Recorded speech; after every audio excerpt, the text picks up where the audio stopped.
बिस्मिल्लाहिर्रहमानिर्रहीम। हमारे मरहूमीन हमसे क्या चाहते हैं, ये आज का हमारा मौजू। 3 पॉइंट्स अर्ज़ करेंगे।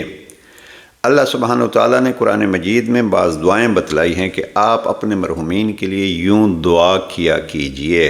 उसमें 2 चीज़ें हैं, एक तलब इस्तिग़फ़ार है और एक तलब रहमत है।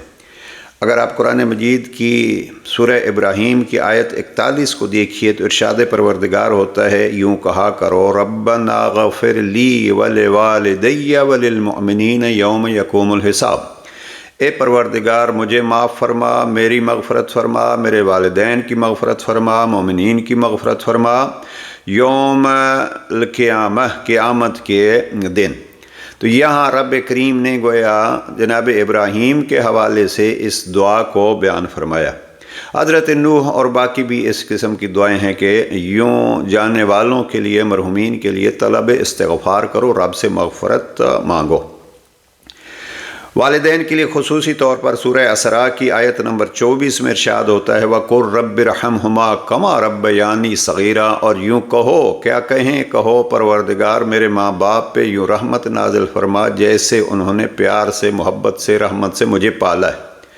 तो पहली चीज़ जो हमारे वालिदैन या हमारे मरहूमीन हमसे चाहते हैं, हकीकत में खुदा हमसे चाहता है कि अपने मरहूमीन के लिए तलब इस्तिग़फ़ार करो। इस पॉइंट को अज़ीज़ान नोट कर लीजिए, और अगर यही मेन पॉइंट समझें तो कहा जा सकता है कि रब चाहता है कि मरहूमीन के लिए तलब इस्तिग़फ़ार करो, उनके लिए तलब रहमत करो। अब जब रब चाहता है तो फिर यकीनन वो इसको कबूल करेगा। अलबत्ता तलब रहमत के मुख्तलिफ़ तरीके हैं। एक है ज़बान से भी उनके लिए कहते रहो, जैसे रब ने फरमाया कुल रब्बिरहमहुमा, कहो उनके लिए। तो अब कहते रहना भी, लेकिन इससे बढ़ के ये है कि जब उनकी मग़फ़रत तलब करनी है तो उनके लिए नेकियां अंजाम दी जाएं, उनके लिए अच्छाइयों को अंजाम दिया जाए। और सबसे बड़ी अच्छाई ये है कि अगर अल्लाह के कुछ हुकूक या बंदों के कुछ हुकूक उनसे रह गए हैं, नमाज कज़ा हो गई है, रोज़ा कज़ा हो गया है, हज रह गया है, तो अल्लाह के ये हुकूक हैं, अल्लाह के हुकूक की अदायगी हो। किसी बंदे का कर्ज़ देना है, किसी बंदे को नाराज़ किया है तो उसको मिन्नत करके या कुछ रकम दे के, उससे अच्छाई करके, उससे ये कहिए कि मेरे माँ बाप को, मेरे साथी को, मेरे भाई को माफ़ कर दो। ये ज़रिए होते हैं तलब मग़फ़रत के। और उन ज़रियों में से ये भी है कि आप फिर उनके लिए नेकियां करें। रब करीम से कहें, परवरदिगार तूने इनके लिए तलब रहमत का कहा है, मैं ये नेकी करके इसका सवाब उसको देता हूँ, और तेरी ज़ात से ये तमन्ना करता हूँ कि तू उसको माफ़ फरमा, तू उस पर रहम नाज़िल फरमा। अब ये है हकीकत में जो हमारे अमवात हमसे चाहते हैं, और ये रब ने बतलाया है, कुरान ने बतलाया, एक पहलू। दूसरी चीज़ जो अर्ज़ करना चाहता हूँ वो ये है कि कब्रिस्तान वाले ये तलब रखते हैं कि हमारी कब्र पे आया जाए। ये एक बड़ी दिलचस्प और तफसीली बात है, हम इससे ज़्यादा अर्ज़ नहीं करेंगे। आप जनाब पैगम्बर अकरम सल्लल्लाहु अलैहि वसल्लम की ज़िंदगी को देखिए तो पैगम्बर अकरम अपने प्यारों की कब्रों पे जाते थे। बकी में पैगम्बर अकरम का जाना बड़ा मशहूर है। और फिर बिलखुसूस जनाब पैगम्बर अकरम एक मुद्दत के बाद अपनी वालिदा ग्रामी की कब्र पे गए हैं तो वहाँ रोए भी हैं, असहाब भी उस सीरत को देख के रोए हैं। तो माँ की कब्र पे जाना सुन्नत पैगम्बर अकरम सल्लल्लाहु अलैहि वसल्लम। हम नाजुल बलागा से अक्सर अर्ज़ करते रहते हैं, जनाब अमीरुल मोमिनीन हज़रत ज़हरा के दफन के बाद वहाँ कब्र पे, अब ये मालूम नहीं है कि दफन के बाद उसी दिन गए या बाद के भी ये सिलसिले हैं, लेकिन वहीं से जनाब ज़हरा को खिताब है, सलाम है, और जनाब पैगम्बर अकरम पे भी सलाम है। तो ये जनाब अमीर अलैहिस्सलाम का कूफा के बाहर कब्रिस्तान में जाना, जनाब ज़हरा सलामुल्लाह अलैहा के कब्र पे जाना, ये मुसल्लम सी बात है, और नाजुल बलागा में भी ये ज़िक्र है।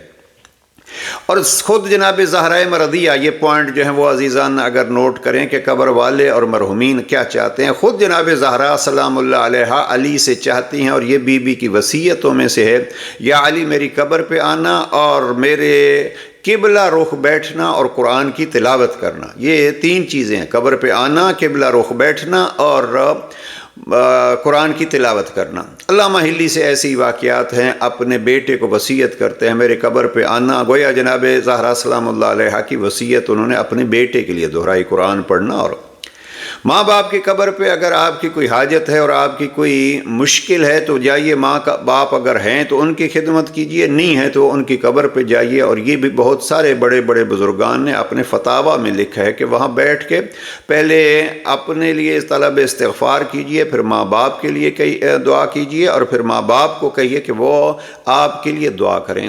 تو حقیقت میں یہ دوسری چیز جو عرض کرنا چاہتا ہوں وہ یہ ہے کہ قبر والے انتظار کرتے ہیں۔ اور تیسری چیز اور آخری چیز جو عرض کرنا چاہتا ہوں وہ یہ ہے کہ قبر پہ اب جب ہم جاتے ہیں تو گویا قبر والے کہتے ہیں آؤ، ہم جو اس سفر کو طے کر رہے ہیں، ہم اس منزل پہ پہنچ چکے ہیں، آؤ ہم سے کچھ جان لو کہ یہاں آپ کی کیا ضرورت ہے۔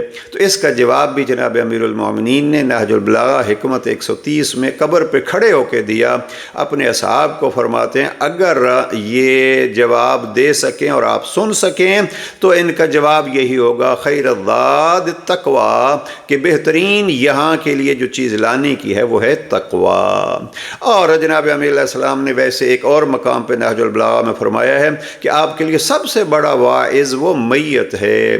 تو یوں ہمارے لیے بھی قبر والے، ہمارے جانے والے کچھ موعظہ کرتے ہیں، کچھ عبرت بن کے ہمیں کہتے ہیں۔ تو پہلی چیز یہ ہے کہ مرحومین ہم سے طلب استغفار چاہتے ہیں اور ہم سے چاہتے ہیں ان کی قبروں پہ جایا جائے، اور تیسرا یہ ہے کہ ہمیں بھی کچھ وہ موعظہ فرماتے ہیں۔ پروردگار ہمیں اپنی وہ منزل یاد رکھنے کی ہمت و توفیق نصیب فرمائے، اس کی تیاری کی سعادت نصیب فرمائے، اور جو ہمارے پیارے ہم سے چلے گئے ہیں ان کی یاد کی توفیق نصیب فرمائے۔ یاد کا بہترین ذریعہ یہی ہے، اللہ کی کتاب کو سامنے رکھ کے رب تیری ذات نے فرمایا ہے، تو یوں کہہ ربنا اغفر لی ولوالدی وللمؤمنین، میں تیرے کہنے پہ یہاں آیا ہوں اور قبر پہ بیٹھ کے یہی کہہ رہا ہوں، ربنا اغفر لی، مجھے معاف کر دے، میرے ماں باپ کو معاف کر دے، مومنین کو معاف کر دے۔ پروردگار انشاءاللہ قبول فرمائے۔ والسلام علیکم ورحمۃ اللہ۔